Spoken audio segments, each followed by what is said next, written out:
নমস্কাৰ বন্ধুসকল, আপোনালোকক ষ্টাডি পাৱাৰফুল চেনেলটোলৈ পোনপ্ৰথমে স্বাগতম জনাইছোঁ।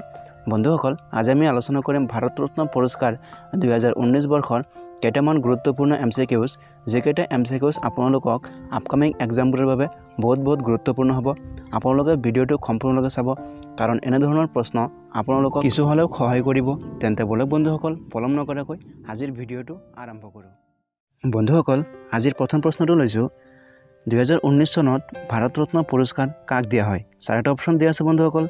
ইয়াৰে শুদ্ধ উত্তৰটো হৈ যাব অপশ্যন নম্বৰ ডি, আটাইকেইজনক। বন্ধুসকল, ভাৰতৰ 13তম প্ৰাক্তন ৰাষ্ট্ৰপতি প্ৰণৱ মুখাৰ্জী, সমাজসেৱী তথা জনসংখ্যা প্ৰচাৰক নানাজী দেশমুখ আৰু আমাৰ প্ৰসিদ্ধ সংগীত শিল্পী সুধাকণ্ঠ ডক্টৰ ভূপেন হাজৰিকা দেৱক, এই তিনিজন ব্যক্তিক 2019 চনত ভাৰতৰত্ন পুৰস্কাৰ দিয়া হয়। বন্ধুসকল, লগতে আপোনালোকে আৰু এটা কথা মনত ৰাখিব, 2019 চনত ডক্টৰ ভূপেন হাজৰিকা আৰু নানাজী দেশমুখক মৰণোত্তৰভাৱে দেশৰ সৰ্বোচ্চ সন্মান ভাৰতৰত্ন পুৰস্কাৰ দিয়া হয়। এই পুৰস্কাৰ প্ৰদান কৰে ভাৰতৰ ৰাষ্ট্ৰপতি ৰামনাথ কোবিন্দে আৰু গ্ৰহণ কৰিছিল ভূপেন হাজৰিকাৰ পুত্ৰ তেজ হাজৰিকাই। আপোনালোকে মনত ৰাখিব বন্ধুসকল, মষ্ট ইম্পৰ্টেণ্ট প্ৰশ্ন হয়। প্ৰশ্ন নম্বৰ 2, 2019 চনত ভাৰতৰত্ন পোৱা প্ৰাক্তন ৰাষ্ট্ৰপতি প্ৰণৱ মুখাৰ্জী কিমানতম ৰাষ্ট্ৰপতি? চাৰিটা অপশ্যন দিয়া আছে বন্ধুসকল। ইয়াৰ শুদ্ধ উত্তৰটো আপোনালোকে ধৰিব পাৰিছে। ইয়াৰ শুদ্ধ উত্তৰটো হৈ যাব বন্ধুসকল অপশ্যন নম্বৰ খ, 13তম ৰাষ্ট্ৰপতি। কুৱেশ্যন নম্বৰ 3, 2019 চনৰ ভাৰতৰত্ন প্ৰাপক নানাজী দেশমুখ তেখেত এজন আছিল। চাৰিটা অপশ্যন দিয়া আছে বন্ধুসকল। ইয়াৰ শুদ্ধ উত্তৰটো হৈ যাব অপশ্যন নম্বৰ গ, সমাজসেৱী। বন্ধুসকল, আপোনালোকে মনত ৰাখিব, নানাজী দেশমুখ আছিল এজন সমাজসেৱী নেতা। কুৱেশ্যন নম্বৰ 4, ভাৰতৰ সৰ্বোচ্চ নাগৰিক পুৰস্কাৰ কোনটো? চাৰিটা অপশ্যন দিয়া আছে বন্ধুসকল। বহুতো বন্ধু বান্ধৱী ইয়াৰ উত্তৰটো জানে। ইয়াৰ শুদ্ধ উত্তৰটো হৈ যাব বন্ধুসকল অপশ্যন নম্বৰ ক, ভাৰতৰত্ন। ভাৰতৰ সৰ্বোচ্চ নাগৰিক পুৰস্কাৰটো হৈছে বন্ধুসকল ভাৰতৰত্ন। কুৱেশ্যন নম্বৰ 5, ভাৰতৰ দ্বিতীয় নাগৰিক পুৰস্কাৰ কোনটো? বন্ধুসকল, এই প্ৰশ্নটো অলপ লিখোঁতে ভুল হৈছে, তাৰ বাবে চৰি। ইয়াত হ'ব লাগিছিল ভাৰতৰ সৰ্বোচ্চ দ্বিতীয় নাগৰিক পুৰস্কাৰ কোনটো? বন্ধুসকল, ইয়াৰ শুদ্ধ উত্তৰটো হৈ যাব অপশ্যন নম্বৰ পদ্ম বিভূষণ। বন্ধুসকল, আপোনালোকে মনত ৰাখিব, ভাৰতৰ সৰ্বোচ্চ দ্বিতীয় নাগৰিক পুৰস্কাৰ হৈছে পদ্ম বিভূষণ, আৰু তৃতীয় সৰ্বোচ্চ নাগৰিক পুৰস্কাৰ হৈছে বন্ধুসকল পদ্মভূষণ, আৰু চতুৰ্থটো আপোনালোকে গম পালেই পদ্মশ্ৰী হ'ব সৰ্বোচ্চ দ্বিতীয় নাগৰিক পুৰস্কাৰ। এইখিনি কথা আপোনালোকে মনত ৰাখিব বন্ধুসকল। প্ৰথম সৰ্বোচ্চ নাগৰিক পুৰস্কাৰ হৈছে ভাৰতৰত্ন, দ্বিতীয় পদ্মবিভূষণ, তৃতীয় পদ্মভূষণ আৰু চতুৰ্থ পদ্মশ্ৰী। ভাৰতৰত্ন পুৰস্কাৰ কেতিয়া স্থাপিত হয়? চাৰিটা অপশ্যন দিয়া আছে বন্ধুসকল। ইয়াৰে শুদ্ধ উত্তৰটো হৈ যাব অপশ্যন নম্বৰ গ, 1954 চনত। ভাৰতৰত্ন পুৰস্কাৰ দিয়া আৰম্ভ হয় বন্ধুসকল 1954 চনৰ পৰা। 2 জানুৱাৰী 1954 চনৰ পৰা ভাৰতৰত্ন পুৰস্কাৰ দিয়া হয়, আৰু এই পুৰস্কাৰ দিয়া হয় ভাৰতৰ প্ৰথম ৰাষ্ট্ৰপতি ৰাজেন্দ্ৰ প্ৰসাদৰ দ্বাৰা। মষ্ট ইম্পৰ্টেণ্ট প্ৰশ্ন হয় বন্ধুসকল, আপোনালোকে মনত ৰাখিব।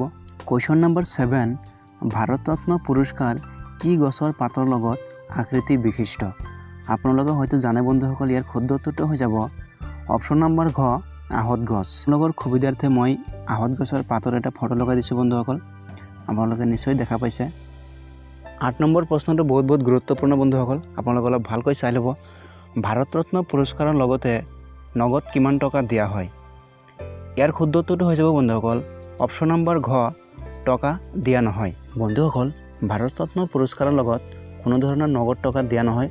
ইয়াৰ লগত এটা মেডেল আৰু প্ৰমাণপত্ৰ আৰু লগতে কিছুমান চৰকাৰী সা সুবিধা আগবঢ়োৱা হয়। আপোনালোকে এইখিনি কথা মনত ৰাখিব। কুৱেশ্যন নম্বৰ 9, ভাৰতৰত্ন পুৰস্কাৰ কি ৰঙৰ ফিতাৰে লগোৱা হয়? চাৰিটা অপশ্যন দিয়া আছে বন্ধুসকল। ইয়াৰে শুদ্ধ উত্তৰটো হৈ যাব অপশ্যন নম্বৰ গ, বগা ৰঙৰ ফিতা।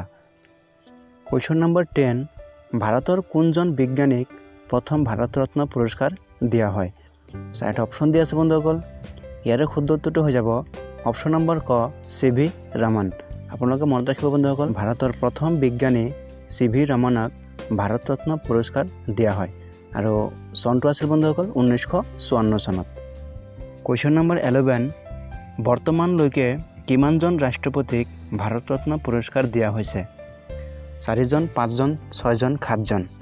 গতিকে শুদ্ধ উত্তৰটো হৈ যাব অপশ্যন নম্বৰ গ, 6জন। আপোনালোকে মনত ৰাখিব বৰ্তমানলৈকে 6জন ৰাষ্ট্ৰপতিক ভাৰত ৰত্ন পুৰস্কাৰ দিয়া হৈছে। বৰ্তমানলৈকে কিমানজনক ভাৰত ৰত্ন পুৰস্কাৰ দিয়া হৈছে? 4টা অপশ্যন দিয়া আছে বন্ধুসকল। ইয়াৰে শুদ্ধ উত্তৰটো হৈ যাব অপশ্যন নম্বৰ ঘ 48 জন। বৰ্তমানলৈকে 48 জনক ভাৰত ৰত্ন পুৰস্কাৰ দিয়া হৈছে। কুৱেশ্যন নম্বৰ 12 ভাৰত ৰত্ন পোৱা প্ৰথম বিদেশী কোন আছিল? 4টা অপশ্যন দিয়া আছে বন্ধুসকল।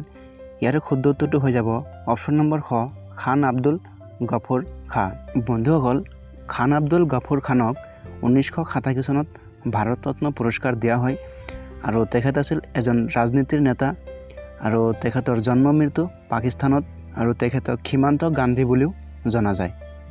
কুৱেশ্যন নম্বৰ 14 ভাৰত ৰত্ন পুৰস্কাৰ পোৱা একমাত্ৰ পাকিস্তানী নাগৰিক কোন আছিল? আপোনালোকে নিশ্চয় গম পাইছে বন্ধুসকল। এইমাত্ৰ আমি আলোচনা কৰিছোঁ। ইয়াৰ শুদ্ধ উত্তৰটো হৈ যাব অপশ্যন নম্বৰ খ খান আব্দুল গফুৰ খান। ভাৰত ৰত্ন পুৰস্কাৰ পোৱা একমাত্ৰ পাকিস্তানী নাগৰিক আছিল খান আব্দুল গফুৰ খান। কুৱেশ্যন নম্বৰ 15 ভাৰত ৰত্ন পুৰস্কাৰ পোৱা প্ৰথম মহিলা কোন আছিল? 4টা অপশ্যন দিয়া আছে। ইয়াৰে শুদ্ধ উত্তৰটো হৈ যাব অপশ্যন নম্বৰ খ ইন্দিৰা গান্ধী। ভাৰত ৰত্ন পুৰস্কাৰ পোৱা প্ৰথম মহিলা আছিল ইন্দিৰা গান্ধী। ইম্পৰ্টেণ্ট প্ৰশ্ন হয় বন্ধুসকল আজি আছিল একেইটাই ভাৰত ৰত্ন সম্বন্ধে কেইটামান গুৰুত্বপূৰ্ণ MCQs। আশা থাকিল বন্ধুসকল ভিডিঅ'টো আপোনালোকৰ বাবে কিছু অলপ সহায় কৰিব। বন্ধুসকল ভিডিঅ'টো চাই কেনে পালে?